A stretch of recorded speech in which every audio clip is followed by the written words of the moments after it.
Nous vous savons nombreux à suivre le journal de la ville, mesdames et messieurs, voici le sommaire. Justicia ASBEL, une organisation de promotion et de protection des droits de l'homme et du développement durable basée en République démocratique du Congo, demande à l'Union européenne de révoquer le protocole d'accord récemment signé avec le Rwanda le 19 février 2024 concernant les chaînes de valeur durables pour les matières premières.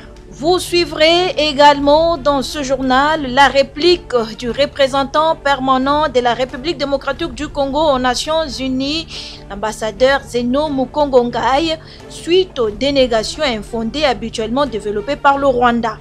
Mise en place au sein de l'administration publique à la veille du départ du vice-premier ministre, ministre de la fonction publique, les jeunes de l'RDC refusent le remplacement du nouveau secrétaire général à la jeunesse en fonction et trouvent inopportun ce remplacement. C'est tout pour les sommaires. Mesdames et messieurs, encore une fois, bienvenue dans ce journal.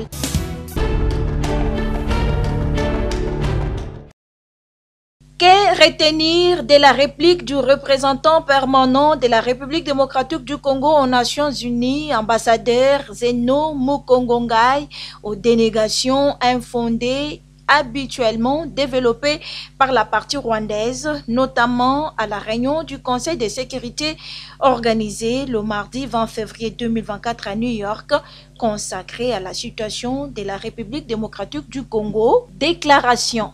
Dans sa déclaration, le représentant du Rwanda vous démontre qu'ils ont peur du génocide, ce qui est normal. Nous tous, nous avons peur du génocide. Mais ce génocide s'est perpétré au Rwanda, entre les Rwandais. Je vous rappelle qu'en Rwanda, il n'y a que 2 tribus, si ce n'est pas 3. Nous, au Congo, nous en avons 450 et nous vivons ensemble. Le Rwanda ne peut pas prétendre venir au Congo régler des problèmes ethniques qui se posent chez eux au Rwanda. Les Tutsis s'opposent aux Hutus au Rwanda, alors que les Tutsis sont minoritaires, parce que le pouvoir au Rwanda est tenu par des Tutsis. Ils veulent dominer sur les Hutus. Vous ne ferez jamais cela au Congo. Les Tutsis congolais sont congolais, ils ne sont pas rwandais. Vous n'avez aucun droit de prétendre venir régler les problèmes des tribus au Congo en traversant les frontières. Nous ne vous le permettrons jamais. Donc, notez tout simplement que les problèmes des Tutsis congolais seront réglés au Congo par des Congolais à l'intérieur des territoires congolais.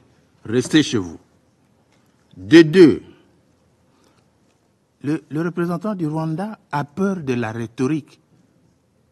Il parle de la rhétorique, il parle des discours, de menaces qui ont été proférés contre le Rwanda, qui prennent au sérieux.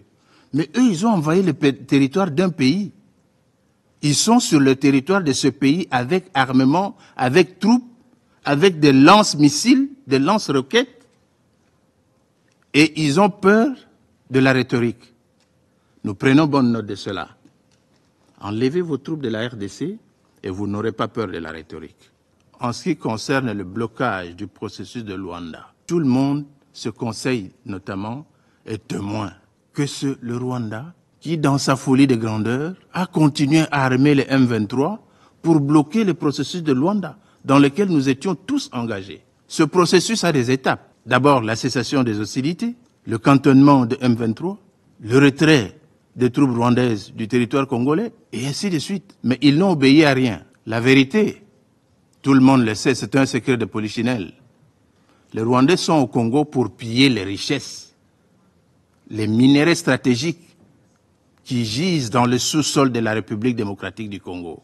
Je remercie le représentant de la République démocratique du Congo de sa déclaration.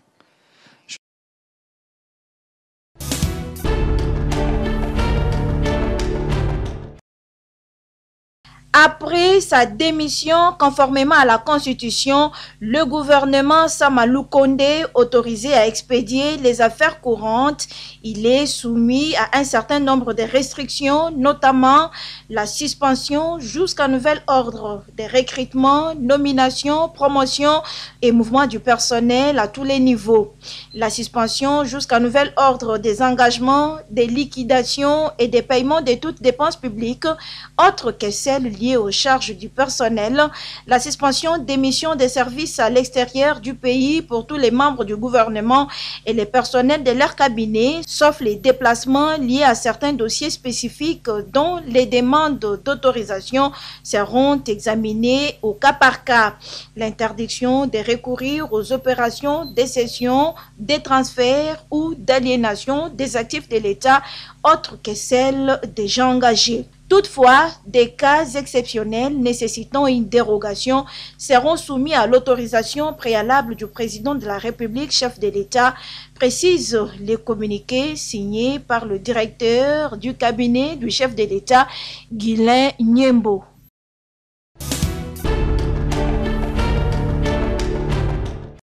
Polémique autour de la décision du chef de l'État d'accorder au gouvernement démissionnaire Samalou Kondé l'expédition des affaires courantes. Le président national du mouvement des réveils de la jeunesse congolaise, MRJCO, Maître John Bayantita, à partir de l'étranger où il se trouve, réagit. Vous êtes tous sans ignorer que la Cour constitutionnelle n'a pas encore rendu son verdict. Nous savons tous qu'il y a beaucoup de fraudeurs, des gens qui ont été nommés au niveau de la publication des résultats provisoires. Nous savons tous.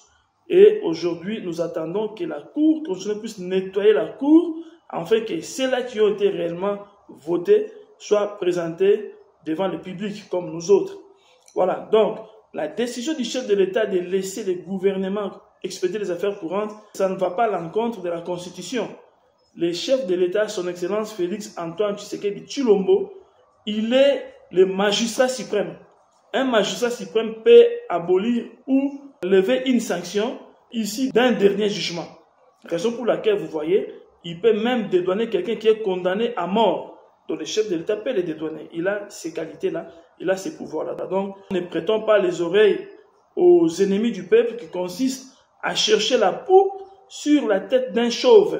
Soyons concentrés, surtout pas de distractions. La République démocratique du Congo, dans sa partie Est, est agressée par le Rwanda, insiste John Bayantita, président national du MRJCO. Nous avons la guerre à l'Est, Kagame nous a déclaré la guerre, raison pour laquelle nous ne devons plus parler du M23, nous devons parler du Rwanda qui nous agresse. Donc, soyons prêts pour la guerre et lèvons-nous comme les membres d'un seul corps pour que nous puissions bouter Kagame dehors et entrer à l'intérieur du Rwanda, changer ce régime sanguinaire. Voilà, chers camarades, pour l'instant, soyez patients, faisons confiance au président Félix Antoine Tshisekedi Tshilombo. C'est le Moïse qui va nous amener au bon port.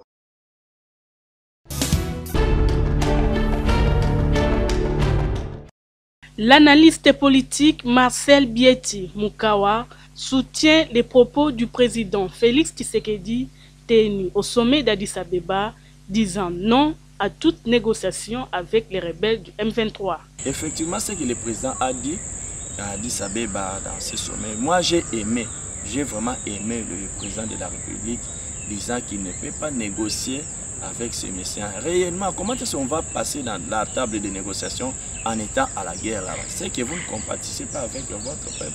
Donc, ce que le président dit, moi je soutiens ça. D'ailleurs, il est vraiment nationaliste, c'est un vrai nationaliste. Je connais le président, il a vraiment les soucis de mettre la fin à cette guerre-là. Et comme c'est un monsieur vraiment qui a le pouvoir du peuple, j'espère que ça ira et ça va tenir. Il a raison de dire qu'il ne peut pas négocier avant que la guerre ne fasse. Ces gens-là doivent d'abord cesser les faits. Ils doivent quitter les sols congolais avant qu'on passe à la négociation. Parce qu'ils sont trop risés. Il invite par ailleurs les pays occidentaux à condamner le Rwanda pour que la paix revienne à l'est de la RDC. Quand vous voyez la position de la RDC a une position qui pouvait émerger toute l'Afrique. Et ils ont intérêt d'intervenir le plus vite que possible. Sinon, ça serait trop tard. Parce que les Congolais s'en tiennent. Les Congolais s'en tiennent. Dès qu'ils vont prendre leur destin à main, les impérialistes n'auront plus rien à nous dire. Ils sont obligés de les dire, de soutenir la RDC en disant à ces M23, ces EB, et cesser le fait. Et réellement de mettre toutes les mises en garde Parce qu'il y a les droits de l'homme, ce qui se fait là-bas à l'Est, ça ne se conçoit pas. Ils vont nous parler du droit de l'homme. Là-bas, ils ne voient pas les droits de l'homme. Tout ce qui se passe là-bas à l'Est, c'est contre l'humanité. Ils doivent intervenir le plus vite que possible et soutenir surtout la RDC. Pour qu'il y ait la paix, ils doivent intervenir. Ils doivent intervenir, c'est-à-dire d'être au milieu du village, c'est-à-dire dénoncer, dire là où il y a la faute, ils doivent se prononcer. Parce que la terre congolaise nous appartient, la RDC nous appartient. La RDC n'appartient pas aux Rwandais. Ils doivent dire, ils doivent s'imposer que le Rwanda puisse cesser le fait dans l'immédiat. Dans l'immédiat, parce que ça, c'est un des crimes contre l'humanité.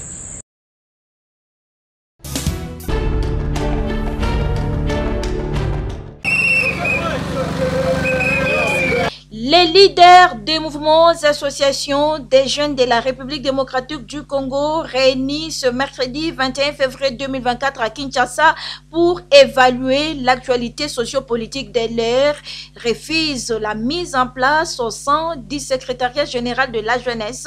Ils n'ont pas besoin d'un nouveau secrétaire général à la jeunesse pour le moment. Celle qui est en fonction, Thérèse Mboujibou, répond positivement à leurs préoccupations. Faire la mise en place pendant cette période est inopportun pour la jeunesse. L'urgence reste la préoccupation de la guerre dans l'est de la RDC et la mise en place des nouvelles institutions. Leur déclaration. Nous, leaders de mouvements et associations de jeunes, nous référons du communiqué du directeur du cabinet de son Excellence, Monsieur le Président de la République, chef de l'État, son Excellence Félix Antoine Tshisekedi Tshilombo, c'est lui de ne pas faire un mouvement de personnel pendant cette période. Il est de noter qu'actuellement la cohésion nationale règne et la promotion de la jeunesse est une réalité au ministère de la Jeunesse. À ce moment, l'urgence reste la préoccupation de la guerre de l'Est de notre pays et la mise en place de nouvelles institutions. Au moment où le gouvernement est censé de conduire les affaires courantes, les secrétaires généraux en place demeurent les techniciens qui doivent maintenir l'ordre de l'administration publique de notre pays. Faire une mise en place pendant cette période est inopportun, risquerait de provoquer de frustrations inutiles au sein de l'administration publique. En bref, au ministère de la Jeunesse, nous n'avons pas besoin d'un nouveau secrétaire général, étant donné que celle qui est là, Maman Thérèse Mboujibou, répond positivement aux préoccupations des jeunes. Si la voix pacifique de la jeunesse n'est pas écoutée, une série d'actions sont envisageables dans les jours à venir. Elengue! Elengue! Elengue!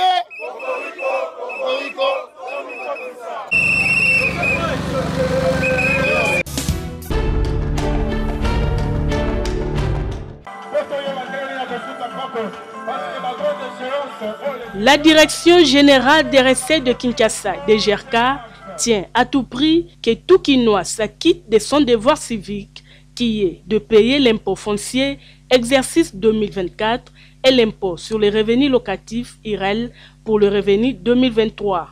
Ce mercredi 21 février, le cortège du carnaval motorisé des agents de la DGRK a fait vibrer 3 districts de Kinshasa, à savoir Lukunga, Funa et Moamba.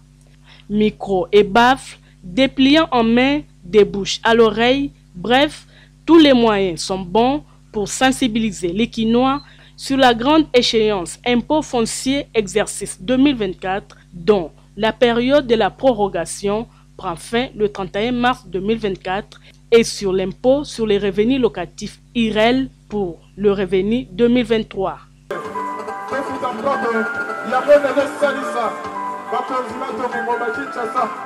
La chargée de communication de la régie financière de Kinshasa, Nana Lambo, a invité les Kinois à faire les déclarations en ligne et à payer l'impôt uniquement à la banque.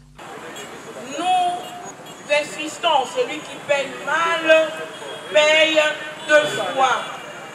L'impôt se paye uniquement auprès de banques partenaires de la ville de Kinshasa en exigeant le compte receveur fiscal. Ne payez pas auprès d'un agent DGRK.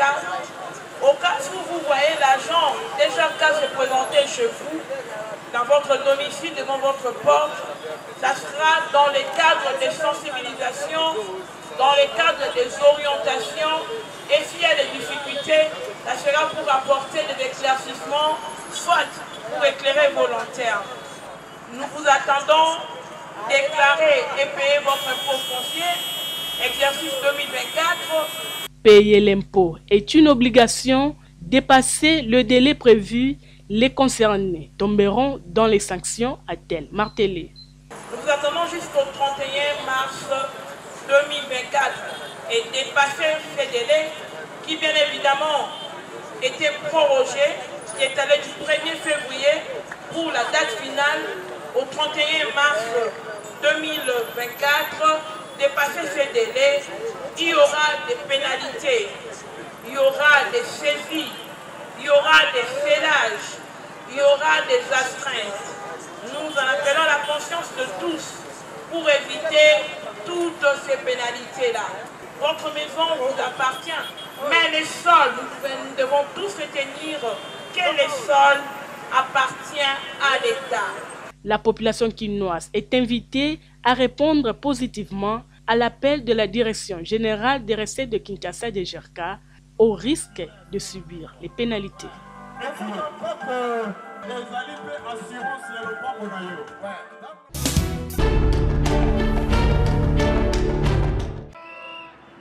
Ces hommes et ces femmes que vous voyez sont les combattants de première heure de la lutte contre la Covid-19 qui ont été au front lors de la terrible pandémie de la Covid qui a secoué le monde entier et la République démocratique du Congo n'était pas épargnée.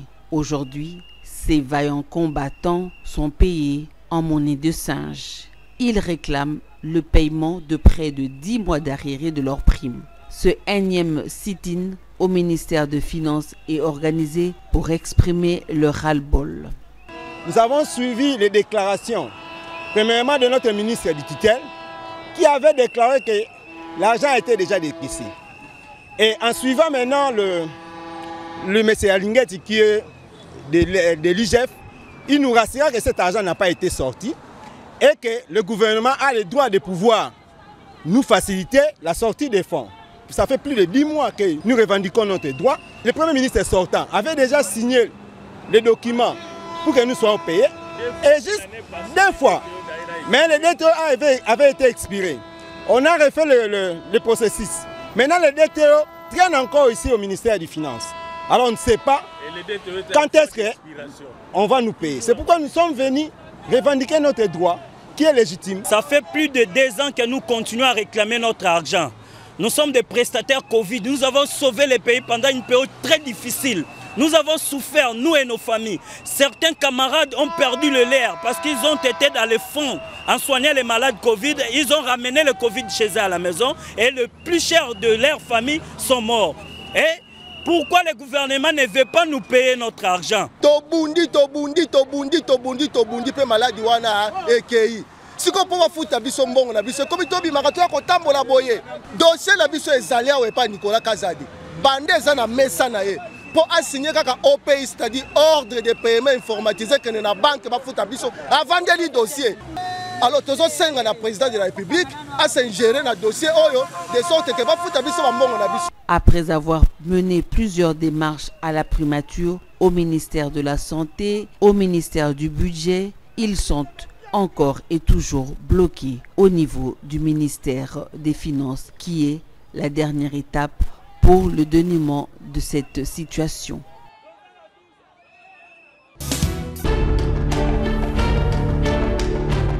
La Direction générale de recettes de Kinshasa rappelle les contribuables, personnes physiques et morales, que l'échéance du paiement de l'impôt foncier exercice 2024 et de l'impôt sur le revenu locatif exercice 2024, revenu 2023, est fixée au plus tard ce 1er février 2024. Elle vous convie d'effectuer vos déclarations à la DGRK ou en ligne au www.e-dgrk.com. Notez bien, ne payez qu'auprès de banques partenaires de la ville de Kinshasa. Attention, les contribuables gérés par les directions des impôts de la Gombe, de l'Imédé et de Ngaliema Nord sont invités à faire leur déclaration en ligne. Pour cette catégorie de contribuables, aucune déclaration sur support papier ne sera acceptée. Message de la Direction générale des recettes de Kinshasa.